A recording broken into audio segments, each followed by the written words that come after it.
when Pastor Troy dropped that heaven and hell or vice versa, I don't think he was just talking about heaven and hell. I think he was talking about a lot of things with heaven and hell being the general subject or the general topic. Like, I was just talking to one of my best buddies, and we was on the phone. He say, I was fighting being in a certain situation. I was fighting having to take on certain roles, but now realizing that these roles are blessing me, and then I'm pretty much fighting against helping myself. You know what I mean? I have to accept the fact that the life I thought I should live, or the life that I'm planning in my head, it might not be what God is wanting to bless me. Not to say that I can't still live that life or go after those goals and dreams, but sometimes we have to be in the moment, man.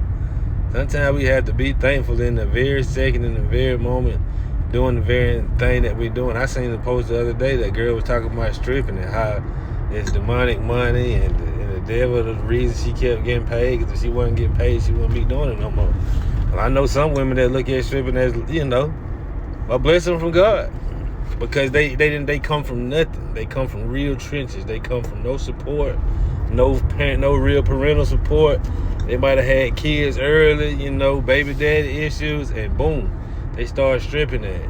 Next thing you know, their life improved. They don't mean that they stay in that season. They could have been a valley or them climbing the mountain. You got drug dealers in the moment.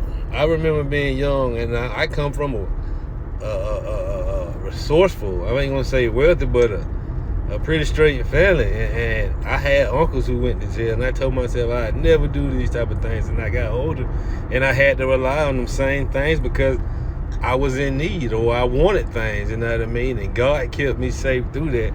And even to this point now, where I'm free to be talking to y'all, I could be actually serving time, or even worse, dead, you know what I mean? So sometimes it's best to be thankful in the moment and still keep your eye and your focus on Jesus or your God, because he gonna pull you through. He gonna bring you out the valleys and on top to the mountain again. You did.